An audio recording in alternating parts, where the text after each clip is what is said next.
The Scream Kings are in no way responsible for any encounters with the paranormal, extraterrestrial abductions, eldritch insanity, hauntings, curses, hexes, demonic possessions, cryptozoological sightings, or any loss of sleep that results from listening to this podcast.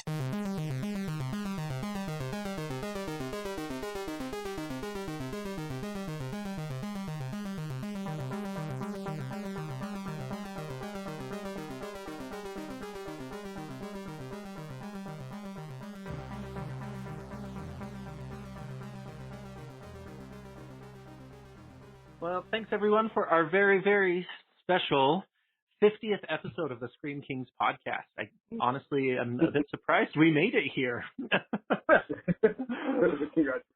What are you saying, Max? Today we have a very exciting guest on the episode to commemorate this awesome occasion. We'd like to introduce Andy Scahill. Andy, do you want to tell our guests kind of who are you, why we have you on the podcast?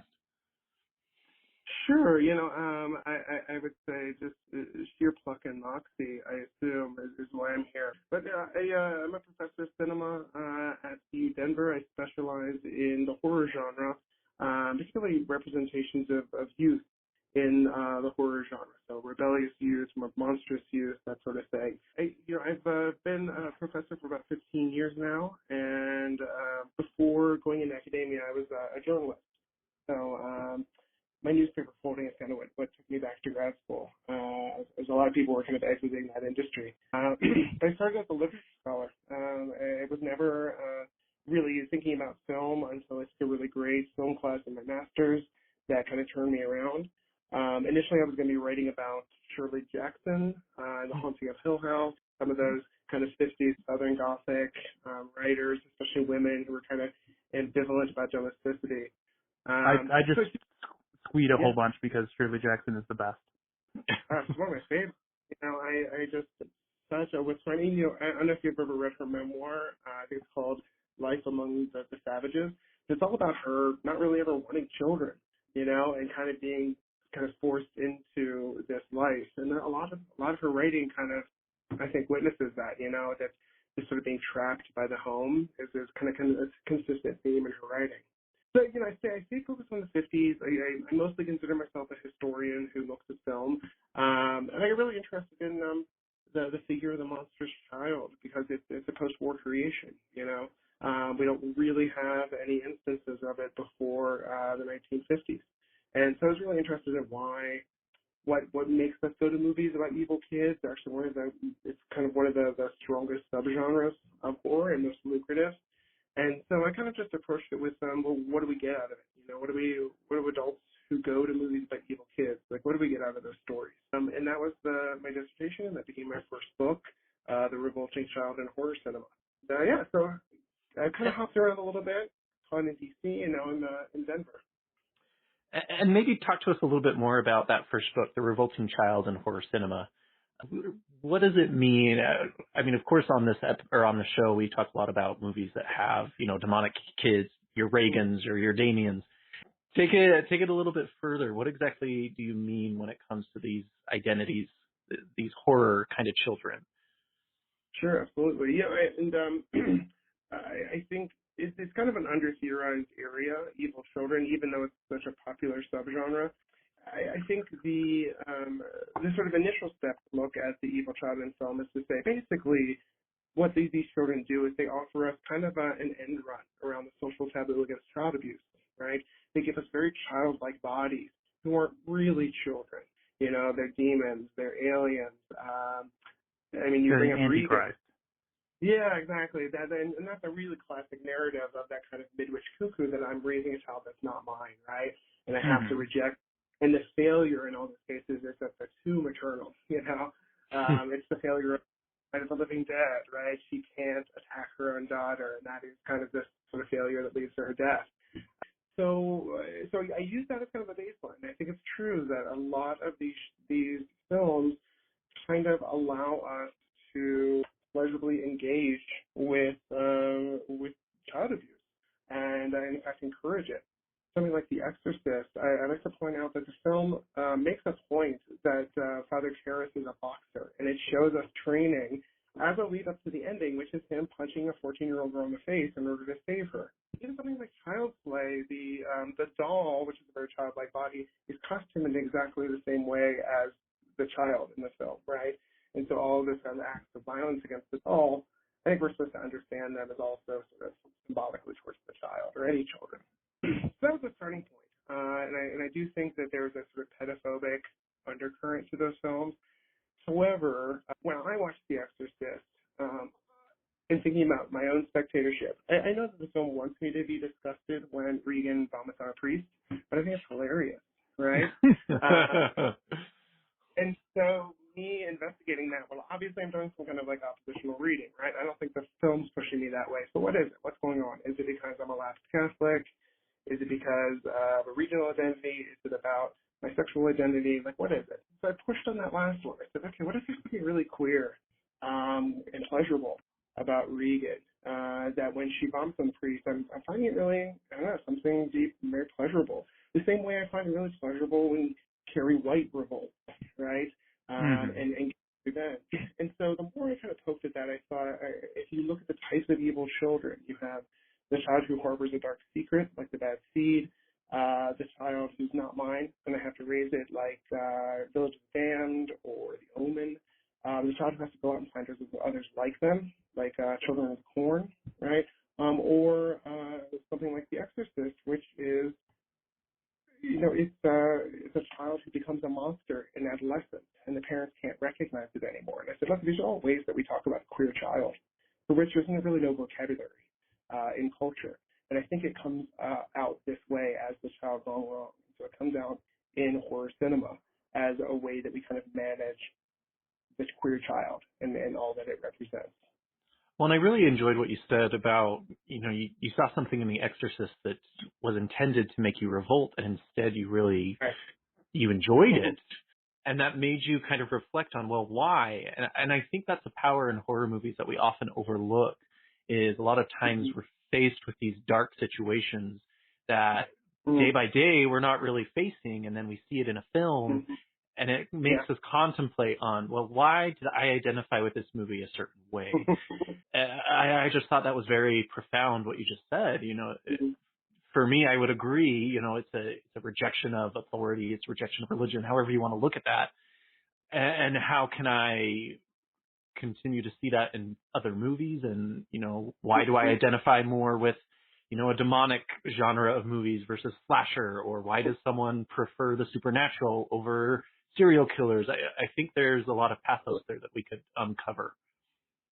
Yeah, when I teach the horror genre as a class, the first assignment I have my students do, I call it an autoethnography, which is, what are you afraid of? What doesn't scare you? Is anything too much for you? And, where do you think you acquired these things? And what do you think it says about you? It's really important, I think, for scholars especially, but I think sort of moviegoers to think about how we also bring ourselves to the movies, right? And that two people can watch the same film and have a completely different experience, right? I could over-identify with the villain in a way that wasn't intended. And that's, cinema, it's an offering to the audience to create meaning. And I think that happens way more often than not, especially with the horror genre. That's why the most iconic characters tend to be the villains. Freddy Krueger and, Jason and the Hannibal Lecter.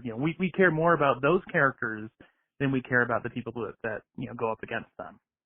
And in terms of a franchise, they're the only ones that go from film to film, right? The victims are just, so really they're kind of the protagonists of the franchise. So with all of this in mind, I want to know, what is your favorite horror movie, Andy?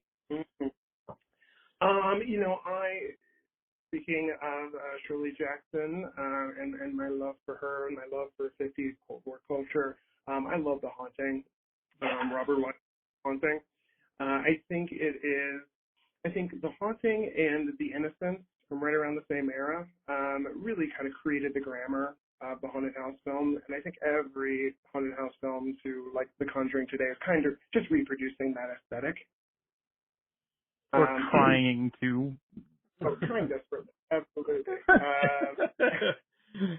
Do it well. I look at something like The Others, where I'm like, oh, you get it. You know what I mean? Like you and that sort of gothic suspense. And I'm a sucker for we call it the mad governess story, like going back to Turn of the Screw, where is something happening or are they crazy? I'm a sucker for that type of narrative. I think it's a complex script to write. I think Haunting Hill House does it well. I think The Others does it so well. The Orphanage, you know, there are films in that kind of mad governess genre that I think you have to put a lot of balls in the air at once. And I also love The Haunting because it does so much without showing you anything. You know, I think a jump scare is easy. I think anybody could write a jump scare, but to write suspense is tough. It's a really hard thing to write. Definitely. Yeah, we've talked a lot about jump scares and how they're kind of just an easy throwaway, really. And you get too many and you start to expect them, it really weakens the amount of horror. It's horror's equivalent of tickling you. There's some stuff I want to kill you for an hour and a half, which is horrible. I think they're like genre equivalent of like junk food. You know, it's like you get that adrenaline rush, but it goes real fast. I always like Hitchcock's definition of suspense. He talks about the bomb under the table, and he says, look, you can two characters talking or on at the table talking, and a bomb goes off, and you get a 10-second scare. That's a jump scare. Or you show the audience the bomb, and then you have the characters talk about baseball for 10 minutes, right? Mm. And it's like the audience is paralyzed, right? They can't do anything. They have information that the protagonist doesn't, and that creates that really kind of great suspense dynamic. Yeah, I mean, yeah, along those lines, you know, Hitchcock was a master of that. You know, with like, you know, with Psycho, we see Norman Bates, you know, peeping through the wall and all that. Like, we know he has sinister intent before he does anything. I agree and I don't. I mean, it's the advertising campaign for Psycho. We should say that Norman Bates was like a pinup boy for the era. He was like the Zac Efron of his age. Such space and sexuality. And so the advertising, I think, is really smart because it makes him look like the victim. That's the great red herring of Psycho, is that we feel sorry for him because he seems so victimized by his mother. And I think that the film also depletes any anxiety, or a lot of anxiety around Norman, because it codes him as queer. And because Hitchcock codes Norman Bates as queer, we don't feel him as a sexual threat to Marion Crane, which is why it's so kind of shocking. I guess moving away from that, so, you know, we had you talk about your favorite horror. What is the scariest horror film that you've ever seen? Yeah, I mean, so I do full disclosure with my students, and I say, you're going to write this autoethnography. Here's mine. I'm terrified of paralysis films, immobilization, home invasion, but specifically ones in which you can't move your body. And it's because I'm epileptic, and just the thought of being out of control in my body is a very terrifying thing to me. And to see that in horror films is always a really kind of daunting experience. I'll give you two. One is firmly within the horror genre, and then one that's not even really considered a horror film at all, but I find it terrifying. The first one is The Descent. Is one of those really white-knuckle experiences I had in the theater. Just the idea of being trapped underground in a cave, horrifying to me, or being lost. That's a kind of nightmare scenario. I don't know if you guys are fans of The Descent or not. Oh, yes. I adore The Descent. Yeah, we did an episode of it a while back. Great movie. And I just find that the whole idea of these babies being buried alive is one of the worst things I can imagine, you know? So the non-horror film that terrifies me is actually Gravity. Gravity is horrifying. Isn't it though? Yeah. I just, there's that moment where she's untethered and she's just spinning endlessly, and that is a full nightmare. It makes my skin crawl thinking about it. Yeah. It's like being trapped in your own coffin, you know, until you starve to death. And in a way, it's being buried alive in a different way. You know, you're just floating out in this void of space. I call it. It's like if claustrophobia and agoraphobia had a baby. Like that would be. I love it. Trapped in this. Yeah, I I actually got nauseous a little bit during that film just thinking about it. That's the worst thing I can imagine. Fair enough. So one thing that we like to ask all of our guests is just kind of how you got into horror in the first place. You know, where did your journey begin on becoming a horror fan? You know, was it as a kid or as a teenager? You know, kind of where did you first encounter horror in a way that grabbed you? I give a lot of thought to this because I remember watching Nightmare on Elm Street. I remember that film really striking me and exciting me. I remember being horrified by Poltergeist 2, particularly that preacher character who looked sickly and gaunt. But I also remember I was reading when I was younger, like when I feel like other kids were reading, I don't know, Lord of the Rings. I was reading Clive Barker. Me too.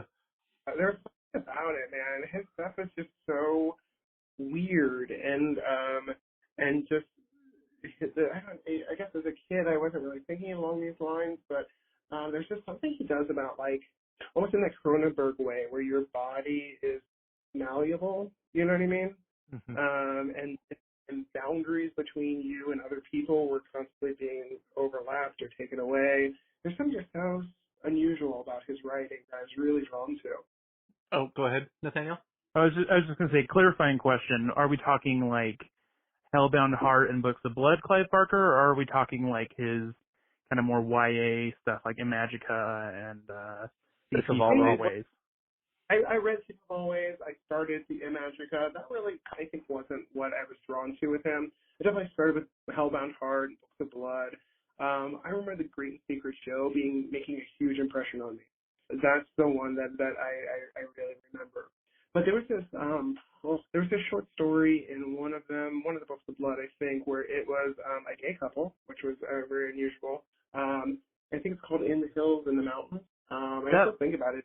That story is terrifying. And just to kind of give you a brief, it's this gay couple who are having an argument, riding across the country, and one of them just gets out of the car and walks away. And he finds this giant that is just made out of like pulleys and levers with all these people's bodies, but it's alive. And the story ends with him choosing to become part of it, which I think is so interesting. His like desperation to be part of something was so overriding that he became part of this monster. I don't know, that was always struck me. It always stuck with me. And I think Clive Barker has a very kind of twisted way. I don't know, when I think Clive Barker and I think his books, of course they are fairly overtly sexual when they need to be, but also there is this kind of subtle, kind of fetish kind of twist of the story. And I think as an adolescent, that is so taboo to the point where, you're told not to do it. And as a Catholic or as a Mormon, I would imagine we have that same kind of story. And so you get it in a horror medium, though, and it almost becomes a craving. You want it because it's helping you identify kind of what you like and what you don't like, in a sense. Absolutely. I mean, you're right. It's sort of like sexual identity tourism in a way. Right. Yeah, absolutely. So that was probably my entry is reading those novels and being struck by them. And not until like years later did I even know he was gay. But then, of course, that all makes sense, in terms of, what I was drawn to. So in tandem to that then, Andy, is there a piece of literature or a book that is kind of within the horror genre that really calls to you? And if that's Clive Barker, I know you're an English professor by trade, of course. Yeah. So just curious. For me, I love teaching Frankenstein, Mary Shelley's Frankenstein. In fact, I based a whole film adaptation class around the Frankensteinian, so Franken films. And, I think for the time, she's really writing the first piece of science fiction, the first piece of speculative fiction. Taking the actual science of the day and then saying, well, what if? What if power goes unchecked? What if this is possible? What would the world be? And it's a book that I have read, probably 40 times, and I always see something new. It's a book that's written in such a modern way. It's it starts with this framing narrative, and then we hear how Victor creates the monster, and then we change narration perspective, and we see the same events played through the monster's perspective, and then those two things unify in Act 3. It's a really modern way to write, and I don't think many other people were doing that, in the 18th century. So that is an absolute favorite. I also love to teach The Turn of the Screw. I think it's a really great psychological portrait of this woman who is so sexually repressed that she can't even see that these children have been sexually abused, that she concocts this fantasy of a haunting, of a possession to explain why these children are so adult-like. And I think deconstructing that from a psychological perspective is so interesting. Yeah, it's fascinating for sure. So those I would definitely put up there in the kind of classic categories. I talked about The Haunting of Hill House, which I adore, and I love a lot of other Shirley Jackson and other writing as well. So segueing from that, talk to us a little bit more about kind of the classes you offer. You've mentioned, you ask students about their fears and what doesn't scare them and kind of see where their limits are, and then this whole Frankenstein unit. Nathaniel and I are moving to Denver so we can take your classes. For the foreseeable future, everything's going to be online, so you can just join us. About that. Okay, we will talk after. Yes. But yeah, I mean, I'm a generalist. If you needed me to teach Indian cinema, I would say give me 3 weeks. Let me bone up, but I could definitely teach it. But yeah, I tend to I teach a class on Cold War cinema. I teach a class on horror, obviously. I teach a class on film censorship, which is really interesting. And we have really fascinating discussions in that class because, of course, the campus is such a battleground for censorship right now, and it's a really useful way to kind of think about how the tactics of both conservatives and liberals look very look very similar when it comes to shutting down discourse. And so that's always been a really fruitful class. And we, by nature, we dip into some pretty graphic horror in that class. We do Wolf Creek. We do Sallow, 120 Days of Sodom in that class, which is one of the more challenging films I've ever taught, but also one of the best discussions I've ever had. It's pretty fantastic. It's a powerful but very dark movie. Very dark, right? And, it's one of those movies that is about the mechanisms of power and the terrible things that people can do, but it doesn't seem to have the fetishistic gaze of something like Hostel that seems to revel in the thing that it's seeming to critique, Right, it's brutal for brutal's sake. There's sometimes cruelty has no metaphor behind it, Mm-hmm. Yeah, absolutely. And in Sallow, it's filmed so clinically, right? So there seems to be no invitation to kind of experience it on a spectacle level or in a way that might allow us some distance. We're cold witnesses, to the stuff. And it's not just the savagery of, I always say to my students when we watch the film, like, which is more terrifying? Is it the savagery of spontaneity, or is it the savagery of order? And for that film, it's a order, right? It's terrifyingly ordered, and that's what makes the film, I think, so impactful. To piggyback off of that, Andy, I'm curious, as a professor of film, why do you think horror is so important in today's society? I mean, you mentioned a little bit about the censorship and whether you're right or left censoring.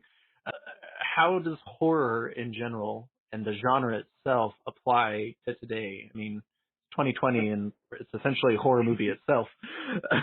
Yeah, no, you're right. Well, depending on what side you're on. I think some people are kind of doing very well. I think the behind-the-scenes work that the Trump administration is doing to consolidate power in the hands of big business, I think some people will come out of this unscathed. It's a really fascinating time for horror. I don't think we can underestimate the impact of Get Out.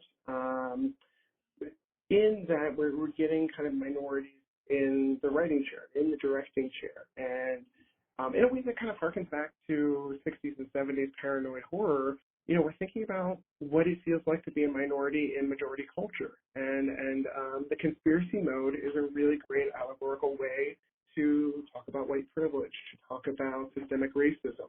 One of my favorite critics, Lucy Fisher, calls the genre movies allegories of the real, which I always like, right? And because some things are ineffable by design, right? White privilege is designed to be invisible. So we need films like Get Out to give it form and to give it flesh in order to talk about it. Mm.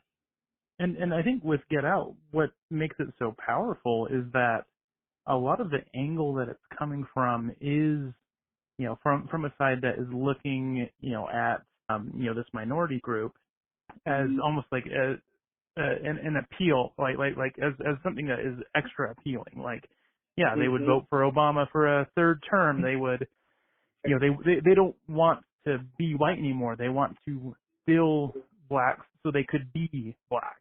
Like, I think that is such an interesting take on that approach to white privilege and that mentality. I describe Get Out as a movie about white people who like black music but don't like black people. Oh no. It's so perfect though.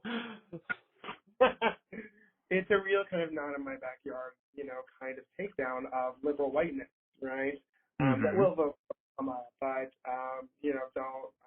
don't want to support black businesses in their neighborhood, So I think it's such a smart movie in that it takes an existing structure. It's essentially Stepford Wives, which was about anxiety on the part of second wave feminism about losing control of their bodies, right? In the debates of Roe versus Wade. And it updates it and thinks about it through a lens of race, which I think is so brilliant. Awesome. This has been incredible. Thank you, Andy. Nathaniel, any other specific questions come to mind? I just wanted you to talk a little bit, because you talked a little bit about your first book, but I know that you have another book, and you've also were interviewed for the film Scream Queen. So I just wanted you to share some about those. Yes, I would love to plug that film. I'm so proud of these guys. So Roman and Tyler, who the directors of the film Scream Queen, My Nightmare on Elm Street, basically what they did is that they caught up with this man Mark Patton, who was the star of Nightmare on Elm Street 2, and he went into exile after this film because he was a closeted gay man when this film was made, and lo and behold, this film has a fairly obvious queer subtext to it. I like to say it's just text. It's so on the surface. It depends on Nathaniel. First time he watched it, he didn't pick up on any of that. God. I'm just real straight, guys. I'm sorry. Robe, the jock strap. Yeah. If you ever go back and watch it too, one of my favorites to point out is in the kitchen, there's a rooster, like these sort of like copper tins that you would put chili molds in or whatever. One of them is a rooster, and the other looks like basically a dick and balls. And so it's like cock and balls on the kitchen wall. There's a lot of fun stuff in that. So the film, The Scream Queen, is kind of an investigation into the queerness of the film, its afterlife as this sort of cult object among queer fans, even though the film is pretty obviously homophobic. It says, look, you just need the love of a good woman to cure you of your monstrous queerness. But even so, queer fans have kind of embraced it in an ironic way. And then it also follows Mark Patton and kind of explores him coming to terms with this role that ended his career, what he experienced in Hollywood during the 1980s. It was a revelation to me. Mark talked about how in the 80s, if you got cast for a soap opera, they would give you a blood test to make sure you didn't have AIDS. So I've never heard before. So it's doing a lot of really important historiography about the Hollywood closet in the 1980s. So all of that's been fantastic. The film won the Dorian Award for Best Documentary, which is kind of the queer Oscars. We toured all around the country with it. It's now available exclusively on Shudder, which I'm sure that most of your listeners have an account. So yeah, please give it a watch. I'm really proud of the film. It's more than just a fan film. It's really about kind of mapping out this period of Hollywood in the 1980s through looking at this movie. And I think it's also important to note that a lot of the freedoms as LGBT people that we have nowadays started with the 80s and 90s and these men and women who suffered through the AIDS crisis and really provided what we have today. I think a lot of my generation, for queer people, forget about that, you know? Absolutely. I tell people, I knew what AIDS was before I knew what gay was when I was growing up. And the only way I understood what a gay person was is that they were somebody who had AIDS. That's literally how I learned what gay was. And they're so intrinsically linked. And, you know, but I think it points to broader trends in thinking about the horror genre in the 80s. You know, how did the horror genre respond to the AIDS crisis? It's not just Nightmare on Elm Street 2. You know, the vampire film comes back after kind of going away in the 70s. Suddenly it's back in the 80s. And instead of looking like Romanian aristocracy, they look like the Lost Boys. You know, they look like a new wave queer band. They look like Dead or Alive. You know, and that's not a mistake. That suddenly the vampire looks back and he looks like a very queer young man. You know what I mean? So none of that's an accident, right? Fright Night, Lost Boys. Suddenly the vampire looks very queer. Yeah, so Scream Queen, that was a really fantastic thing. You know, I contacted them when they were still filming, and originally I was going to have them come to my class to talk to my students, and I found a pocket of money, brought them to campus, and we filmed my classroom and interviewed me, and all that makes it into the documentary, which is pretty fantastic. So it's great to have that kind of archive of that class as well, you know. And then that film actually got me my next gig, which is on Shudder, documentary on queer horror, from the same people who did Horror Noir, which is a fantastic documentary about African Americans in the horror genre. They've optioned ones on women in the horror genre and queerness in the horror genre. So, and I'm very excited. I'm going to be. They ended up getting Clive Barker, so there's a childhood dream to be in the same film with Clive Barker. Oh my gosh. That's definitely something to talk about. Yeah, so that's all really exciting. And work I'm doing now, I'm writing about youth cinema, but I'm actually writing more about John Hughes at the moment. So still thinking about rebellious youth, but not quite in the horror genre. Hey, I mean, it's all interesting though. I mean, I one thing that I love about the horror genre is that a lot of times it kind of helps you attune yourself to, you know, the subtext and all of that in other pieces of literature. And, you know, like a lot of times, you know, you can almost like, you know, learn how to pick apart, you know, a piece of literature or a piece of film through horror, because sometimes it's easier to look at the symbols and things like that, and then you can, you know, apply it to other things. Yeah, because the symbols become so kind of visualized, I guess, and sometimes less so. I think of like how the slasher is kind of a film about anxiety around rape, and a lot of the female gothic is about anxiety around rape. And what Nightmare on Elm Street does is it puts the glove up through her bathwater and in between her legs, and it's making it very literal, you know. But that's what the female gothic has always been about, right? It's about protecting your body, essentially. And like, you know, even at a more basic level. So I teach just high school like senior English. And two of the pieces of literature that I teach pretty early on would be The Inferno and Dr. Faustus. And so it's really fun to kind of play with, you know, hell and demons and all that stuff, and just kind of like get across these very basic ideas of, like, you know, very black and white, good and evil kind of ideas. And then, you know, when it plays with moral ambiguity, it's really easy to see when it does that. And then, you know, make them take steps toward the more complicated, more subtle pieces. All right. Okay. Well, should we dive into Cabin in the Woods? Talk a little bit about a movie. The lambs have passed through the gate. They are come to the killing floor. Get this party started! I seriously believe something weird is going on.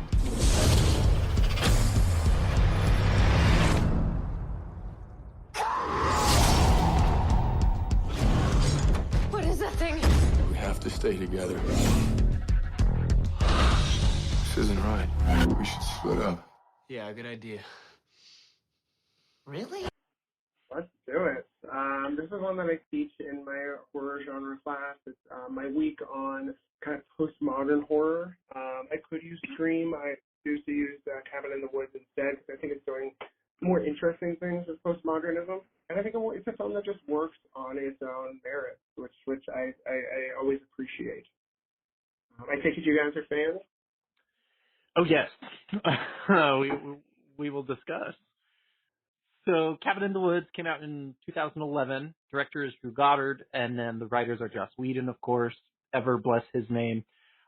And then Drew Goddard also wrote. Brief plot synopsis. This is a fairly straightforward film in some regard. You have a group of what are presumed to be college kids that are going on a weekend trip to this cabin in the woods, which quickly spirals out of control as they go into the basement of the cabin and find a variety of these weird, creepy, not occult, but very dark, mysterious objects, which then results in a series of monster attacks, and snowball kind of spirals out of control, and there's death and murder, and we learn that behind all of this is this very kind of spooky shadow organization pulling the strings behind this. And it's not isolated to just the cabin. It's a worldwide thing that this organization is being controlled by these quote-unquote old gods that if they don't perform some sort of human sacrifice, that the old gods will destroy the world. So that is a very crude explanation of the movie. I more want to focus on, what's good about this film, because it is fairly known. I think a lot of people have seen this movie. And correct me if I'm wrong, Nathaniel, there. But it is very common. It was on Netflix for years. Yeah, and it was, with Joss Whedon's name attached to it, a lot of people were drawn to it, right around the time of the Avengers, and, people who were fans of Buffy or fans of Firefly were like, oh, Joss Whedon. That's what drew me to it initially. Yeah, so one thing that I love about the film is it is daring enough to do a genre swap on its audience, which is generally something you want to do, right? It's it makes bad financial sense to promise your audience one movie but to give them a different one, And I love that this film is willing to do that. It's a film that, and in fact, the advertising campaign feels very much like a straightforward slasher, and its genre shifts into something more like a dystopian thriller. Its genre shifts into something more like Hunger Games, I would say, is ultimately kind of the film that we get, all the while being very meta about the slasher genre itself. For sure. Absolutely. And it's such a classic and iconic story, especially where, we have something as Evil Dead, the almost iconic cabin in the woods story, whereas horror fans were watching this and we're getting excited because it's, it's going to be this cabin. We're going to have the Deadites back and all of this Kantarian demon and we know what's coming. And then all of a sudden it's thrown on its head and it kind of takes your breath away in some regards. Because again, we're recognizing these shout outs to horror fans, and then all of a sudden it says, no, we're going to do something different. Well, it's not as if we don't have like the puppet master kind of narrative in horror. Right. And so it's really interesting, for me at least, the stages that takes you along where you're like, oh, okay, it's not Friday the 13th or Evil Dead. Oh, okay, so it's like Saw now. Okay, now I get this movie. And it keeps switching the rules to you, right? And I love that about it, is that you can't place it in a genre. Or it's hard for you as you watch it the first time to even know what kind of movie you're in because the rules keep changing on you. It reminded me a lot of Hereditary, and Nathaniel and I joke that our podcast is essentially a Hereditary fan base. But you see Hereditary's campaign and advertising, and you thought it was going to be this psychological thriller and have something to do with genetics and this crazy grandma.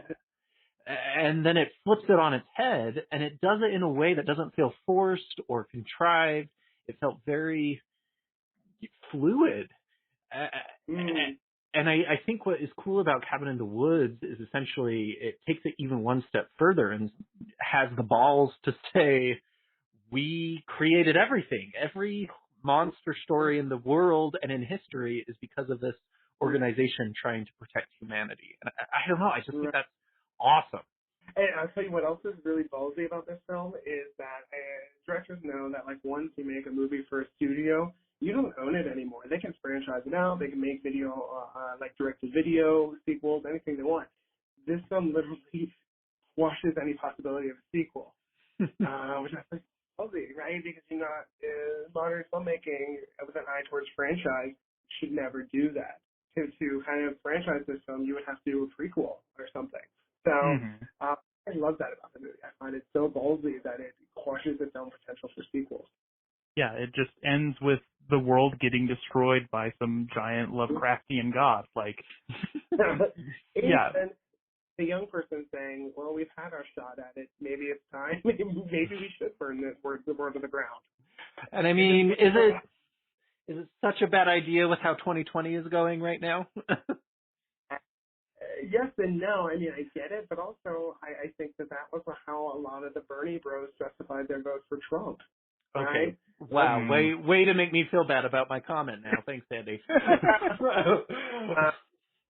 They were casting that anarchy. You know what I mean? No, that's a very good point. It's a very kind of tragic but very fair point.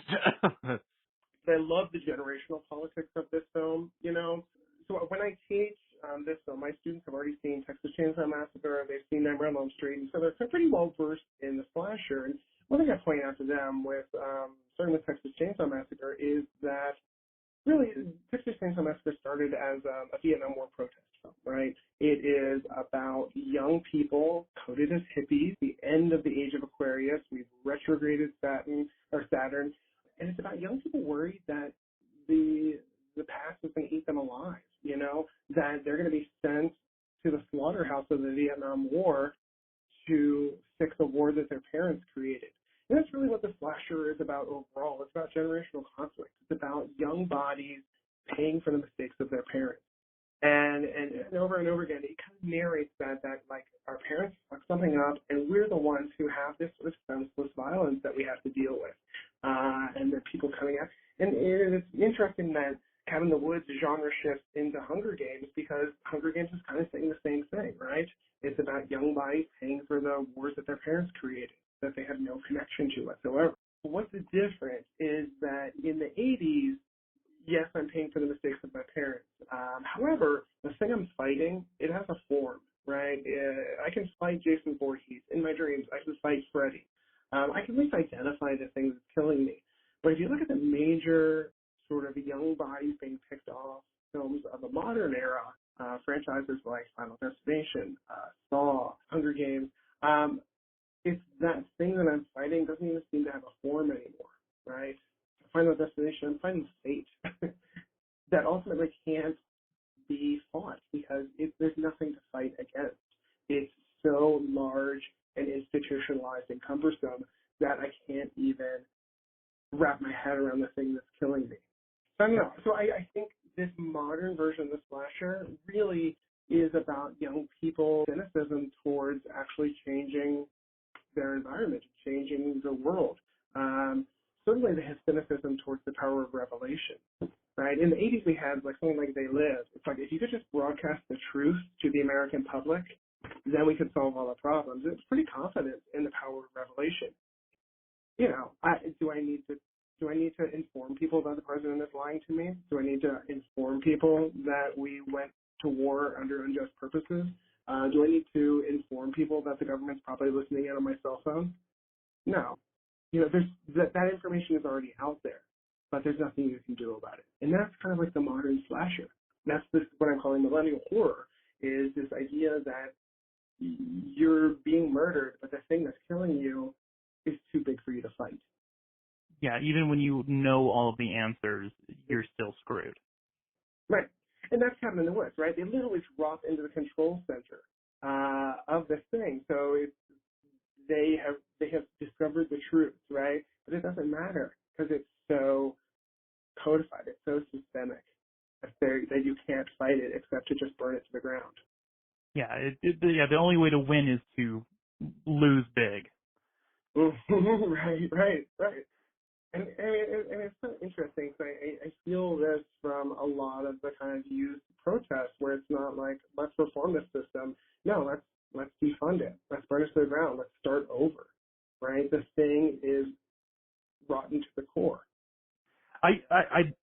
didn't even ever begin to think of this film at that level, but I am getting a whole new appreciation for it as we're talking about it. So this is awesome. Yeah.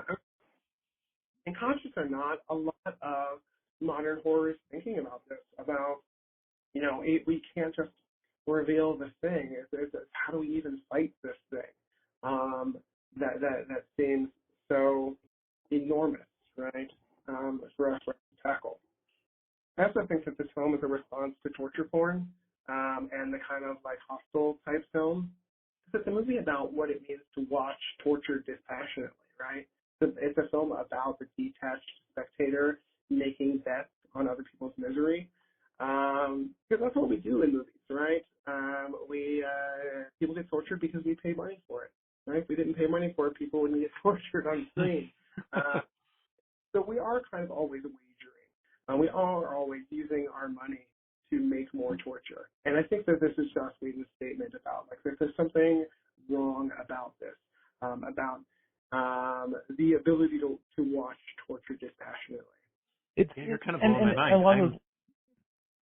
Go ahead, Nathaniel. I'm just in awe.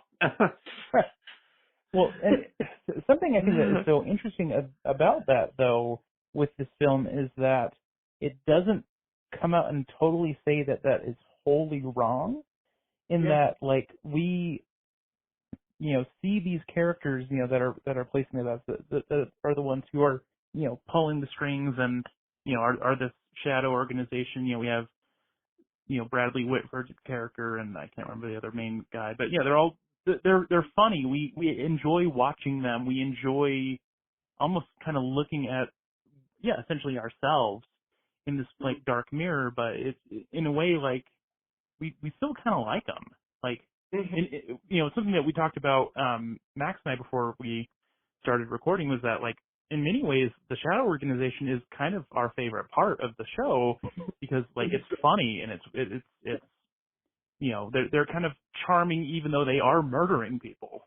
And so it's kind of interesting to see it through that lens of, this is saying that this is wrong, but also at the end of the day, we also get entertainment from kind of seeing ourselves as these monsters. And I think that hits it on its head, Nathaniel, and I think it relates a lot to what Andy was saying about this kind of hopeless, daunting monster that we can never defeat. And at the end of the day, sometimes we work for that monster. Me in particular, I work very closely with the FDA, and sometimes I don't agree with anything that they do, but because I have to make a living, I have to do what the monster says. And so I think you've elevated this movie to a whole new level here, Andy, for at least me, and looking at it as a kind of a reflection of society and how sometimes the monster does win. No matter what we do, the monster wins. Absolutely. And I love that the character who gets it right in the film, figures it out, is the stoner, right? Who is normally dismissed, right? But I think this film is saying we're all not being paranoid enough. Right. Paranoid, like the stoner. And I find that both hilarious and also really kind of fascinating. Because, this film does have, I feel like, a kind of moral center, and that is the African-American guard who is not part of the system and is asking questions about, well, why do you do these things? Because I think as a film about generational conflict, they get to the end and they said, look, you have to do this ritual. We've always done this ritual. It needs to happen. And no one's really questioning why. And I think this is really kind of the voice of the younger generation saying, well, just because we've done things for a long time, that doesn't mean that they're right. We need to question these were taken for granted ideas that really kind of undergird our civilization. So I guess along those lines, I'm really curious to see if there are things about the film that you don't like as much.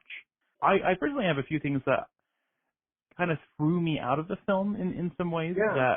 And so I guess I can kind of kick it off. Like, one thing I didn't love about the film was, it presents to us very early on, a lot of these really interesting, potential ways that they could, have a monster that's chasing them around this cabin, right? We have basically Hellraiser, like a puzzle box. We have, even, a mermaid. We have all of these, cool different things. And then the thing that they end up doing is the zombie hillbilly family. To me, I felt like, the big ideas I really liked in the film. But when it came down to, a lot of the action of the film, I instantly kind of became bored because I'm like, I've seen this. I've seen this so many times that I didn't care as soon as it became that family. And I was like, oh, okay, and so when it had all of the interesting monsters at the very end of the film, we get 3 seconds of them. And so to me, I felt like it was almost a shame that they went with the really strong stereotypical monster because I had a hard time caring enough to get to the really interesting stuff that happens in the last act of the film. Right. I mean, this is always the interesting thing about genre, right? Is that it needs to be the same movie that we know, but slightly different, right? And so the tightrope that all genre cinema walks of being familiar and innovative, I think is really interesting. I agree with you that I wish we would have had some of those more interesting sort of creatures. But I think the ones that I enjoyed are the ones that were just kind of ridiculous, like the merman, Yeah. I guess I think the sort of generic nature of the killers was supposed to be that kind of red herring that kept you in the supernatural slasher for a while, maybe. I don't know if I have a really good answer for that, but I understand the critique for sure. And for me, to piggyback along that, Nathaniel, I think I agree with his idea that the zombies are kind of that monster. I wanted the demons because I'm all about that. I like them had wishes and then sexy wishes. Oh yeah. Yeah. Film today, if we were making this film today, it would probably be murder hornets and meth gators. So yeah. Or just people not wearing masks in public. That's right. Or people arguing why they shouldn't wear masks in public. I really enjoyed the stereotype characters of like the hot girl and the jock. And I feel like I understand where they were kind of the first to go, the hormone, or not the hormones, the pheromones that they were putting in the air and whatnot. Like that of course made sense, but I thought they were fun characters, and I would have really appreciated to see a little bit more time with them. I think they killed them off a bit prematurely for me. Right, They didn't give them enough time to play in that space, I think. Exactly.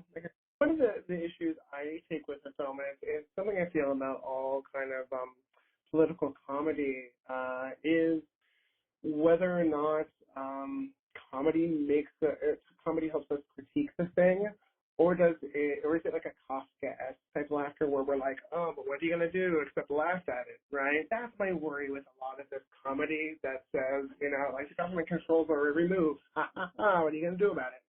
I feel like that deters us from political action more than it kind of gets us thinking about. It kind of codifies the status quo rather than making us think, no, we should try and change this. I agree. I think if the comedy was more, I'm trying to think of a good word for it, just nasty, I guess. If it were a little bit more cynical and a little bit more obviously cynical, if this were a little bit more a modest proposal versus what it is, I think it would have more punch and people would realize like, hey, there is more to this film than just a fun kind of meta exploration of horror. I agree. Sure. I think the level of comedy does take away from the overall picture of what they're trying to say, and I think that's very apparent after Andy, you kind of helped us realize this much bigger importance of the movie. Because people will see it and they see, the horny jock, and that's funny. Let's laugh at that and not really dissect it for what it is. Absolutely. I think of like a similar film that fools a kind of meta moment with its audience and says, basically you make this happen is Funny Games. When he breaks the fourth wall, he says, look, do you want me to stop? Do you want me to keep torturing her? It's up to you, audience member. That is the part for me that's much more jarring and definitely gets me thinking. The argument to like putting political commentary in comedy, though, is that you're going to reach a wider audience. You know, Right. that the person who wouldn't go see Funny Games and be challenged by that film would probably go see Cabin in the Woods. And maybe they do get challenged, but in a way that is more subtle. All right. Well, should we kind of bring it to a close? Maybe rate this movie? What's your system? So we rate a movie based on screams and then what we call crowns, because we are the Scream Kings. So screams would be how scary you saw this movie. 1 being a Disney movie, 10 being absolutely horrifying. There's some scary Disney movies. That's true. Watcher in the Woods still has terrified me to this day. That is a terrifying movie. That one really scared me too. There was another one that came out during this. Oh, let me tell you this, because this totally changed my whole thinking on Disney live action movies. I was once on a panel about childhood in film, and someone was doing a paper on, or someone presented research on Escape to Witch Mountain, which to me was like the most innocuous film I think I've ever seen.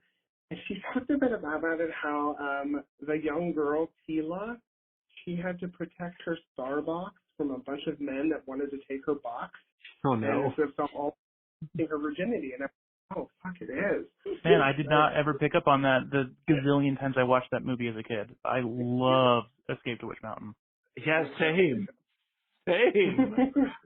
You're blowing our minds here, Andy. Let's just rate the dumb movie, okay? Right. And then Crowns is where, like, how well crafted the movie is. Yes, like quality of a film overall. I gotcha. And these okay. are both on a 10 scale.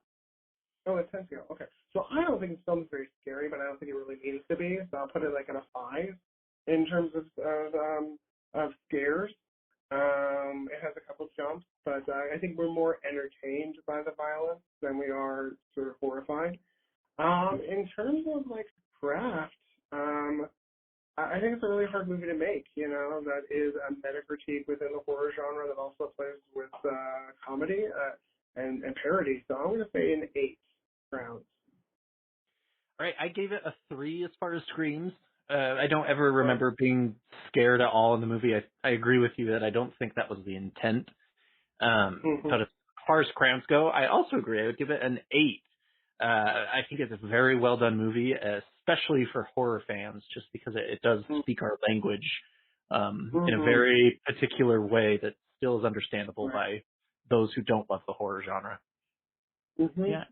And then as far as screams, I'm also going to give it a 3. It isn't trying to scare us that much. I 100% agree with what you both said. And then as far as crowns go, I am going to give it a 7.5. I feel like it's very ambitious, and I love a lot of the especially the big picture ideas. But again, I kind of get bogged down a little bit in some of the choices of having zombie hillbillies chase them around for a while. I just kind of stopped caring for 20 minutes on the opening day in the theater, which is not a great thing. So wait, what monster did you want to see? Did we say? Like literally any other one. I was just so, I don't know. I just seen so many zombie things for the last, 15 years at that point that I was like, well, just anything else, please. Yeah, I would have loved to see the knockoff Cenobites. That would have been a good movie for me. Yeah. They look real cool with like the weird blades coming out of their heads and. Oh, by the way, as an adult, I kind of dawned on me that Hellraiser is basically all about female masturbation. She's literally digitally manipulating her box, which opens up this world of pain and pleasure. Oh my god. Okay, so we're going to make you honorary third Scream King, and you can just be on every one of our episodes to drop and these. blow our mind on every movie. Yeah, right? If you guys have a guest now and then, I'd be happy to. That sounds really fun. I'd love to have the third Olsen twin. That'd be great. So one thing I want to actually ask that is about this film is, would you like to see Cabin in the Woods in a sort of different, sort of like, see it franchised in a way? Because to me, I felt like a lot of my favorite moments were just like a little like kind of throwaway gags about like the Asian schoolgirls that are also going through a ritual and are dealing with the ghost. And so to me, I think this could actually really work well as a mini series. Yeah. I agree. I would love to see it as like a TV show where each week it's a different group that picks a different article, and I would love it if it went international. That would be really fascinating to kind of explore genre conventions in different, national cinemas. I think it's fantastic. Yeah, I would be all about that. I would watch the Japanese schoolgirl episode in a heartbeat. Our last segment that we typically do on an episode here, Andy, is what we call Staying Spooky. Just some movie or book or podcast even, anything that you've consumed in the last little while that really spoke to you from a horror genre standpoint. And I can start here to maybe give you a moment to think back. For me, what I've really enjoyed this last week has been Netflix's remake of the Unsolved Mysteries series. I grew up on this show. It was on constantly, and it was really, for me, one of the big gateways into the horror genre. Growing up, my room was in the basement, and I had a window well, and I could see out into my neighbor's driveway, and they would come home late at night, and the lights would pass through my window, and I would immediately think of all of the unsolved mystery stories that I knew I was going to get kidnapped or abducted, or there was a demon coming to get me, and it was just outrageous. So seeing it done so well by Netflix, I've been loving it. I haven't finished it, but they do a good job. Definitely check it out. Yeah, I didn't know until yesterday that it was new episodes of Unsolved Mysteries, because I think they more or less used the same logo, and I just thought it was now like syndicated in Netflix, and it like humored me that it was trending and all these people were watching it. I assumed out of sheer nostalgia, but no, I have to check. So I love that film as well, or I love that show as well. That was that and what's the Emergency 911. I watched the whole. And I got to the point where I on Amazon you can actually watch the original Unsolved Mysteries. So I throw that on while I work, and I feel like they might not hold up as well as we hope. They don't, but that's okay. Yeah, it's just sheer nostalgia. Yeah. For sure. Exactly. How about you, Nathaniel? What have you done to stay spooky? Well, other than the real life horrors of moving, which I just did, which is a giant miserable slog whenever that happens, I have been watching. Yeah, no, I've seen a lot of horror movies that start that way, of moving into a new house. So. Yeah, hopefully it doesn't go the route of any of those. I'll send them home with some white sage. It's okay. Just get rid of all the demons. But no, what I've consumed recently is I just finished watching season 2 of What We Do in the Shadows, which is horror adjacent. It's horror comedy. I feel like the second season didn't quite hold up to the first one, and the movie is better than any of the show, but there were some real gems of episodes in the second season, especially one involving a certain sporting event called the Superb Owl. And yeah, I quite enjoyed that. I watched the first 4 episodes of the second season, and I didn't find the writing kind of what the quality I was expecting. But I've heard that it does get better as the season goes on, so I'll pick it back up. Fair enough. Fair enough. It was kind of, I felt like it was sort of hit or miss throughout the season. But so, how have you been staying spooky? Well, it's funny. I've been doing for friends of mine, been doing a backyard movie night. Started a year ago, where every month I show like a horror movie that's kind of off the radar. Often it's foreign or independent. And as I tell my friends, I watch a lot of horror movies and I watch a lot of shitty ones, but a couple of them are good. And so I like to kind of show those to my friends. When COVID hit, I moved it to a virtual movie night where we every Tuesday watched a movie and then talked about it over Zoom, and that was really fun. I got to discover a lot of really fantastic ones. There's a film on, I believe it's on Hulu, called Little Joe. I don't know if either of you have seen that. It's a British film that's very much in the vein of Invasion of the Body Snatchers, but what they're doing is creating a plant which releases an antidepressant scent, basically, and so they're pushing this plant to market as a sort of comforting presence in your home that keeps you calm, but the plant has a will to live and slowly starts to take over people's personalities. But it's a film kind of about a relationship to mood stabilizers, right? And asking if we're already kind of making zombies out of ourselves by eliminating these emotional highs and lows that we have. It was a really great film. I definitely recommend.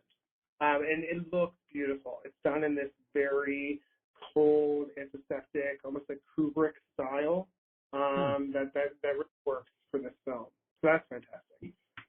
There's one that came out last year called Bacurau, and I believe it is coming from Argentina. And it's a really interesting hybrid of science fiction and the Western, where the setup is that if you're a wealthy American or European, you can literally pay to have a small Mexican town eliminated from Google, like eliminated from the map, so that you can make it a hunting ground for yourselves. But in the film, the townspeople fight back, and it's very, very thrilling. So it has that saving the town from bandits kind of sea level Western, but it also feels very science fiction. It's a really, really great hybrid. That one's been really fantastic. Last week I showed, so I'm back to doing, not weekly, backyard gatherings for small groups, but we did To Your Last Death last week, which is an animated film that came out this year that kind of animation style is like Archer, very heavy ink style, very 2D, but it's I described it as a Saw meets Groundhog Day, where a woman and her family get involved in this Saw-like torture scenario, and she gets to relive the day over and over again in that kind of video game narrative way in order to save her family. Really fantastic. And it's and the game master is played by William Shatner. So those are all going on my to-watch list. I know, I'm writing them down. Andy, do you want to take a moment and let our listeners know where they can find you, if you are on Instagram, Twitter, anything like that? Yes, I'm on Twitter, Andrew Scahill, Scahill, is my last name, and I sometimes update it. So that is a place to find me. I also have a website where I'm better at updating, and that's adscahill, Awesome. Yeah, definitely worth a follow, it sounds like, from our conversation. So, Andy, thank you so much. Like we mentioned at the beginning of the episode, this is kind of a monumental episode for us, being the 50th. So we are just incredibly grateful to have you. You provided some awesome insight. Thank you. To do, and I'm honored to be part of the 50th episode. So thank you very much for thinking of me. yeah, of course. And going forward, if there's any horror movie that you just really want a platform to be able to share your thoughts on, just let us know. We'll definitely record with you again. You definitely opened our minds. So. Thanks. Well, Nathaniel, Max, thank you very much. It was a pleasure talking with you guys. Happy to do it again. Well, I guess if there's nothing else to say, we could just say stay spooky.